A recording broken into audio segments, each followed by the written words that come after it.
안녕하십니까, 미정 권사입니다.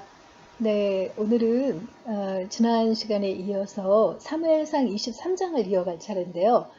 지난 시간에도 사무엘상 23장의 앞부분과 시편 13편을 했거든요. 사무엘상 23장에서 그일라의 타작마당을 블레셋인들이 약탈한다는 소리를 듣고 다윗이 가서 도와줬는데 오히려 그 사람들이 사울에게 다윗을 밀고 해서 피신한 그런 그 내용으로 되어 있었어요.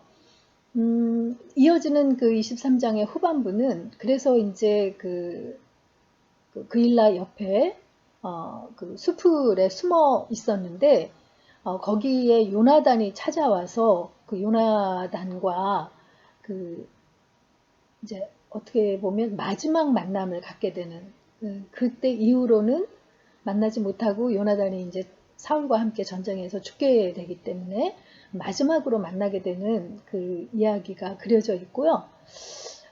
그리고 그 다윗을 밀고 한 십사람들에 대한 그 또 시편이 또 이어지게 됩니다. 그래서 23장과 시편 54편 계속해서 읽도록 하겠습니다. 네, 우리가 그 지난 시간에 그일라에서 그 이제 다윗 일행이 사울이 쫓아온다는 것을 듣고 피했다라고 했는데 이 근처에 십 광야에 어, 다윗의 일행이 숨어 있었던 거예요. 그런데 이 숲을 십 광야 옆에 숲에 숨어 있을 때 요나단이 찾아옵니다. 그 노베 라마나요세 그 사무엘에게 피했다가 사울이 그 전령을 보내고 또 직접 찾아오기까지 하고 하니까 다윗이 그 요나단을 찾아가서 기브아에 있는 그 요나단을 찾아가서 그 사울의 진심을 그 알아달라 해가지고 그 월삭 그 자리에서 다윗이 그 월삭의 자리에 업자 그 진심을 그 알게 돼서 요나단이 다윗을 그 도피하게 한 그때의 만남 이후로 지금 만나게 되는 것이죠. 요나단이 그 사랑하는 다윗이 위험에 처한 것을 알고 그를 그 격려하려고 이곳으로 찾아오게 됩니다. 이것이 요나단과 다윗의 마지막 만남이 돼요. 그런데 요나단은 다윗을 찾아와서 마치 예언적인 말을 두 가지를 전합니다. 첫째는 두려워하지 말라. 내 아버지 사울의 손이 내게 미치지 못할 것이다 하는 것이고요. 두 번째 이야기는 너는 이스라엘 왕이 되고 나는 내 다음이 될 것을 내 아버지 사울도 안다 하는 것이에요. 그러니까 요나단은 그냥 우리 그냥 좋은 친구로 지내자 막연히 이런 이야기가 아니라 다윗을 자신의 왕으로 인정하고 요나단 대신에 사울을 이어서 왕이 될 사람은 다윗이고 자기는 그의 신하가 될 거라고 얘기한 거죠. 그러니까 요나단은 하나님의 기름 부음을 받은 다윗에게 충성을 맹세하겠다는 그런 내용의 고백을 한 거예요. 그러니까 자신의 모든 기득권을 내려놓고 다윗을 왕으로 인정한 거죠. 정말 그 진정한 요나단의 그 마음을 느낄 수 있는 그런 부분입니다. 이 두 사람이 하나님 앞에서 언약하고 다윗은 수풀에 머물고 요나단은 자기 집으로 돌아갔다 이렇게 돼 있어요. 다윗에게 해준 이 마지막 이야기를 봐도 요나단은 자기 아버지 사울이 옳지 못하다는 것을 알고 있거든요. 그렇지만 또 인류는 저버릴 수 없기에 다윗을 만나고도 그를 따르지 않고 다시 아버지가 있는 집으로 돌아가는 그런 모습을 보게 되는데 참으로 안타까운 그런 그 마음을 갖게 되는 요나단입니다. 한편 이 십 근처에 숨어 있었다고 했는데 이 십도 역시 베냐민 지파에 속한 땅이거든요. 그러니까 여기에 있던 사람 몇이 기브아에 있는 사울에게로 가서 다윗이 십 광야 남쪽에 있는 그 하길라 산속에 숨어 있다고 또 아랍니다. 그러면서 사울에게 우리가 다윗을 잡아서 넘기겠다고 이렇게 이야기하죠. 그러니까 사울이 그 밀고한 사람들에게 너희가 나를 긍휼히 여겼으니 여호와의 복을 받기 원한다. 그는 매우 지혜롭게 행동한다 하니 너희는 가서 빈틈없이 준비해라. 도망치고 다니는 곳이 어디며 누가 어디서 그를 보았는지 자세히 알아보아라. 그가 숨을 만한 모든 은신처를 자세히 본 다음에 나를 찾아오너라. 그러면 내가 너희와 함께 가겠다. 이 나라 안에 있기만 하면 내가 유다의 마을들을 남김없이 다 뒤져서라도 그를 찾아내고야 말겠다 하면서 십사람들에게 부탁합니다. 그래서 그 십사람들이 일어나서 사울보다 먼저 그 기브아에서 그 십으로 내려오죠. 그런데 그 다윗과 그의 부하들은 이미 그 광야의 남쪽인 이 마온 광야 쪽에 있었거든요. 그런데 그 사울도 이 소식을 듣고 마온 광야로 다윗을 추격해 오게 됩니다. 그래서 사울은 산 이쪽에서 그 쫓아가고 다윗은 또 그 산 이쪽으로 도망가고 하는 그런 그 형국이 벌어지게 된 거죠. 그 사울과 그의 부하들이 다윗의 일행을 거의 포위해서 잡기 일보 직전에 블레셋 족속이 쳐들어왔으니 어서 돌아가야 한다는 보고를 받게 됩니다.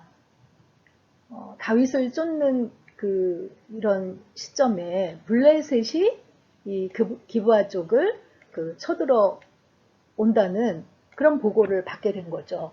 그러니까 아무리 다윗을 잡고 싶어도 블레셋의 공격을 막지 않으면 자신들이 이제 큰 낭패를 보게 되니까 거기서 이제 되돌아 가게 되죠.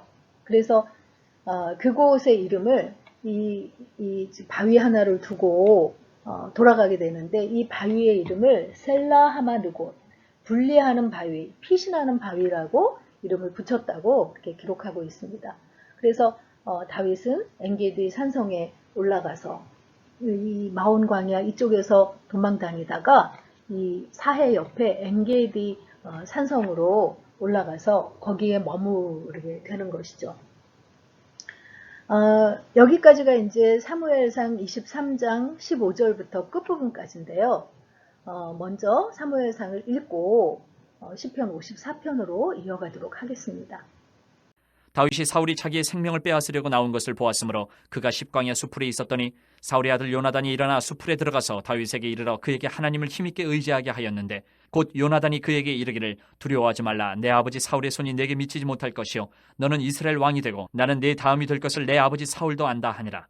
두 사람이 여호와 앞에서 언약하고 다윗은 수풀에 머물고 요나단은 자기 집으로 돌아가니라. 그때에 십사람들이 기브아에 이르러 사울에게 나와 이르되 다윗이 우리와 함께 광야 남쪽 하길라산 수풀 요새에 숨지 아니하였나이까. 그러하온즉 왕은 내려오시기를 원하시는 대로 내려오소서. 그를 왕의 손에 넘길 것이 우리의 의문이이다 하니 사울이 이르되 너희가 나를 긍휼히 여겼으니 여호와께 복받기를 원하노라. 어떤 사람이 내게 말하기를 그는 심히 지혜롭게 행동한다 하나니 너희는 가서 더 자세히 살펴서 그가 어디에 숨었으며 누가 거기서 그를 보았는지 알아보고 그가 숨어있는 모든 것을 정탐하고 실상을 내게 보고하라. 내가 너희와 함께 가리니 그가 이 땅에 있으면 유다 몇천 명 중에서라도 그를 찾아내리라 하더라. 그들이 일어나 사울보다 먼저 시브로 가니라. 다윗과 그의 사람들이 광야 남쪽 마온 광야 아라바에 있더니 사울과 그의 사람들이 찾으러 온 것을 어떤 사람이 다윗에게 아뢰매 이에 다윗이 바위로 내려가 마온 황무지에 있더니 사울이 듣고 마온 황무지로 다윗을 따라가서는 사울이 산 이쪽으로 가매 다윗과 그의 사람들은 산 저쪽으로 가며 다윗이 사울을 두려워하여 급히 피하려 하였으니 이는 사울과 그의 사람들이 다윗과 그의 사람들을 에워싸고 잡으려 함이었더라. 전령이 사울에게 와서 이르되 급히 오소서 블레셋 사람들이 땅을 침노하나이다. 이에 사울이 다윗 뒤쫓기를 그치고 돌아와 블레셋 사람들을 치러 갔으므로 그곳을 셀라 하마느 곳이라 칭하니라. 다윗이 거기서 올라가서 엔게디 요새에 머무니라. 네, 시편 54편은 다윗의 마스길이라고 되어 있거든요. 마스길은 그 앞에서 설명한 것처럼 교훈이라는 그런 뜻인데요. 교훈을 주기 위한 시이기도 하지만 동시에 개인적인 기도시로 분류되기도 합니다. 10사람들이 그 사울 왕에게 그 밀고 한때 쓰여진 시라고 이렇게 돼 있죠. 그래서 1절과 2절을 보면요. 하나님이여 주의 이름으로 나를 구원하시고 주의 힘으로 나를 변호하소서 하면서 또 2절에 보면 하나님이여 내 기도를 들으시며 내 입의 말에 귀를 기울이소서 하고 하나님이여를 두 번을 반복해서 부르고 있어요. 얼마나 애절하게 하나님을 불렀겠어요. 사실 우리도 기도할 때 아버지 이렇게 아버지를 반복만 해도 거기에 모든 기도의 내용이 들어가 있는 경우가 있잖아요. 근데 이 다윗이 하나님이여 하고 부르는 이 그 울부짖는 그 부름에 이미 모든 게 다 들어가 있는 거죠. 그러면서 이어서 낯선 자들이 일어나 나를 치고 포악한 자들이 나의 생명을 수색하며 하나님을 자기 앞에 두지 아니하였음이니이다 하고 하나님 앞에 고합니다. 지금 사울 왕과 그 일당들이 다윗을 찾아 죽이려고 혈안이 되어 있는데 그들을 지금 하나님 앞에 고발하는 그런 내용으로 되어 있는 거죠. 그러면서 하나님은 나를 돕는 이시며 주께서는 내 생명을 붙들어 주시는 이시니이다 하고 4절에서 고백하고 있어요. 그러니까 하나님이 어떤 분이신지를 구체적으로 고백하는 거죠. 내가 지금 어떤 그 상황에 처해 있는지 그 하나님이 나를 돕는 이시며 내 생명을 붙들어 주시는 이시니이다 하고 고백하는데 이 고백은 관념적인 고백이 아니잖아요. 지금 상황에서 삶으로 경험한 하나님을 지금 생생하게 고백하고 있는 거예요. 그 바위에서 정말 그 걸음만 더 나아가도 사울의 일행이 자신을 포위하고 잡힐 수밖에 없는 그런 상황이었는데 블레셋이 치러 온다고 해서 돌아갈 수밖에 없는 그런 상황이 된 것. 이것을 우연이라고 할 수 있을까요?